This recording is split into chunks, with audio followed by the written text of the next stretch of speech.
In this lecture, we will talk about another type of cement, that is water repellent cement. तो water repellent cement क्या होती है, ये हम इस लेक्चर में देखते हैं। उससे पहले हम समझते हैं कि मान लेते हैं कि हमें सीमेंट को बहुत दिनों तक स्टोर करना है, ठीक है। हमें सीमेंट को बहुत दिनों तक स्टोर करना है, तो अगर हम ऑर्डिनरी पोर्टलैंड को बहुत दिनों तक स्टोर करेंगे तो धीरे धीरे उसकी क्वालिटी क्या होती जाएगी, डेटोरिएट होती जाएगी, क्योंकि जो सीमेंट के पार्टिकल्स होंगे वो एटमॉस्फेरिक मॉइस्चर से रिएक्ट करके क्वालिटी को क्या करते जाएंगे, डेटोरिएट करते जाएंगे। तो अगर हमें सीमेंट को बहुत दिनों तक स्टोर करना है without डेटोरिएटिंग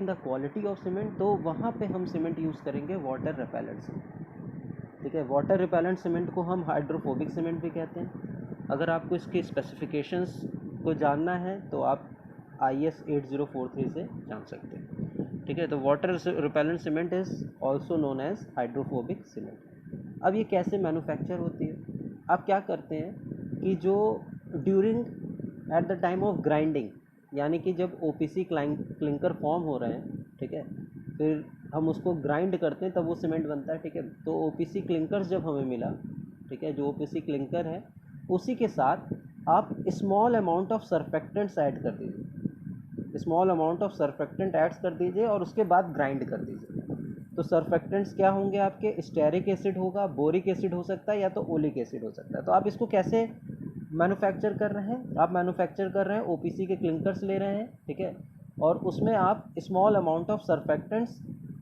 in the form of stearic acid भी डाल सकते हैं, बोरिक एसिड भी डाल सकते हैं और ओलिक एसिड भी डाल सकते हैं। आपने OPC क्लिंकर के साथ ये सर्फेक्टेंट स्मॉल अमाउंट में ऐड कर दिया, अब ग्राइंड कर दिया।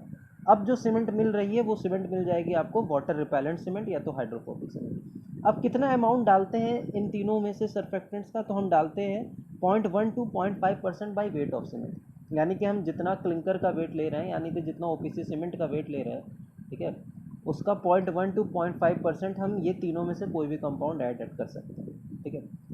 अब ये कैसे आपके डेटोरिएशन को बचाती है, क्योंकि हम OPC को अगर लॉन्ग टर्म के लिए स्टोर कर रहे हैं तो उसकी क्वालिटी डेटोरिएट हो रही है, और इसकी क्वालिटी डेटोरिएट नहीं होती है, और होती भी है तो बहुत ही कम। तो कैसे ये डेटोरिएशन से बचा रहे हैं, तो जब हम जो हमारे सीमेंट पार्टिकल्स होते हैं, जो OPC के क्लिंकर्स होते हैं, उनके ऊपर ये सर्फेक्टेंट्स क्या करते हैं, एक फिल्म फॉर्म कर लेते हैं, ठीक है। सपोज कहने का मतलब है ये आपके OPC क्लिंकर्स थे, ठीक है। अब इसके ऊपर एक फिल्म फॉर्म कर लेंगे ये सर्फेक्टेंट्स, ये फिल्म है सर्फेक्टेंट्स, ठीक है, ये फिल्म है सर्फेक्टेंट्स की, यानी कि स्टेरिक एसिड, बोरिक एसिड और ओलिक एसिड किसी की भी हो सकती है। अब ये फिल्म क्या करेगी, ये फिल्म करेगी कि जो एंट्री ऑफ एटमॉस्फेरिक मॉइस्चर है, ठीक है, यानी कि एटमॉस्फेरिक मॉइस्चर की एंट्री को रोक लगाएगी, एटमॉस्फेरिक मॉइस्चर को सीमेंट पार्टिकल से रिएक्ट करने में, ठीक है, रोक लगाएगी। तो इसकी वजह से आपकी जो सीमेंट की डेटोरिएशन है वो आपकी क्या हो जाएगी, कम हो जाएगी। तो क्या करता है, these acids forms a film around cement clinkers which prevents the entry of atmospheric moisture, ठीक है। अब देखिए, अब इसके ऊपर एक फिल्म जनरेट हो गई है, अब सीमेंट पार्टिकल्स के ऊपर एक फिल्म डेवलप हो गई है, तो लेकिन हमको ये भी पता है कि सीमेंट पार्टिकल्स को स्ट्रेंथ गेन करने के लिए हाइड्रेशन प्रोसेस भी होना चाहिए, ठीक है। तो हाइड्रेशन कैसे होगा, फिल्म बन गई है तो जब हम कंक्रीट की मिक्सिंग कर रहे हैं, यानी कि जब हम इस सीमेंट का यूज़ कर रहे हैं और उसमें एग्रीगेट डाल रहे हैं, ठीक है, यानी गिट्टी डाल रहे हैं और उसको मिक्स कर रहे हैं, तो ये फिल्म क्या होगी, टूट जाएगी, ये फिल्म टूट जाएगी। अब जो नॉर्मल सीमेंट पार्टिकल्स है वो हाइड्रेशन के लिए अवेलेबल रहेगा और नॉर्मल हाइड्रेशन प्रोसेस आपका अकर करेगा। तो समझिएगा कि जो फिल्म होती है वो ब्रेक हो जाती है ड्यूरिंग मिक्सिंग ऑफ कंक्रीट, ठीक है, और फिर उसके बाद नॉर्मल हाइड्रेशन प्रोसेस अकर करता है। तो ये बात हो गई वाटर रिपेलेंट सीमेंट की, ठीक है, कैसे मैन्युफैक्चर करता है और उसकी कैसे वर्किंग है इसकी। अब अगर हम बात करें इसकी प्रॉपर्टीज़ की, ठीक है, let us talk about it's properties. तो इसकी प्रॉपर्टीज़ क्या है, इसकी फाइननेस जो होनी चाहिए वो आपकी 350 मीटर स्क्वायर पर केजी से कम नहीं होनी चाहिए, यानी कि ये क्या है, स्पेसिफिक सरफेस एरिया, ठीक है। सेटिंग टाइम इसका इनिशियल 30 मिनट, फाइनल 10 घंटे। Minimum 30 minute initial setting time और फाइनल मैक्सिमम 10 घंटे होना चाहिए। अगर हम स्ट्रेंथ की बात करें तो 3 डे की स्ट्रेंथ अप्रॉक्सीमेटली 16 न्यूटन पर mm स्क्वायर होती है। ये अप्रॉक्स है। अगर हम एक्यूरेट की बात करें तो वो 15.69 न्यूटन पर mm स्क्वायर, ठीक है।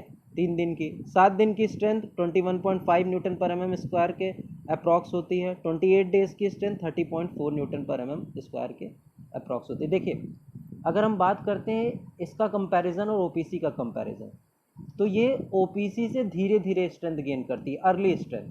लेकिन जो अल्टीमेट स्ट्रेंथ होती है, फाइनल स्ट्रेंथ 28 डे स्ट्रेंथ जो होती है, वो ओपीसी के बराबर होती है। तो ये एक डिसएडवांटेज है, ठीक है। ये क्या है, एक डिसएडवांटेज है कि आपका ये जो अर्ली स्ट्रेंथ होती है वो ओपीसी से ये धीरे गेन करती है, ठीक है। अब एक्सपेंशन की बात करें, एक्सपेंशन का मतलब यानी कि साउंडनेस से रिलेटेड होता है, ठीक है। तो एक्सपेंशन को हम 2 तरीके से मेज़र करते हैं, एक तो लीच एटेलियर्स अपैरेटस से और एक ऑटोक्लेव अपैरेटस से।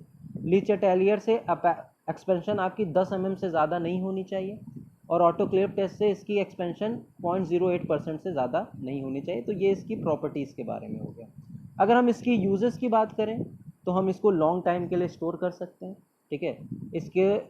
इसको बेसमेंट बनाने के लिए इस्तेमाल किया जा सकता है, इसको वाटर टाइट कंक्रीट बनाने के लिए इस्तेमाल किया जा सकता है, ठीक है। कुछ चीज़ें और हैं, जैसे आपको एक पॉइंट मैं बताना चाहता हूँ नोट में, ठीक है, कि दिस टाइप ऑफ सीमेंट, ठीक है, इंक्रीजेस वर्केबिलिटी, इंक्रीजेस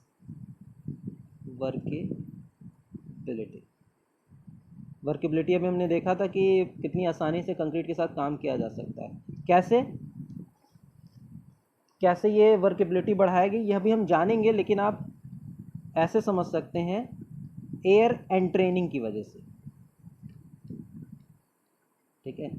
ये बेसिकली जब एसिड्स हम क्लिंकर के साथ ऐड करते हैं तो वो उसमें एयर भी इंड्यूस कर देती है, और एयर क्या करती है, वर्केबिलिटी को बढ़ा देती है। तो ये बात हो गई आपकी वाटर रिपेलेंट कंक्रीट या वाटर रिपेलेंट सीमेंट या तो हाइड्रोफोबिक सीमेंट की, ठीक है। इसका रिलेटेड कोड IS 8043 है। Thank you. अब हम next type of cement next video में देखेंगे।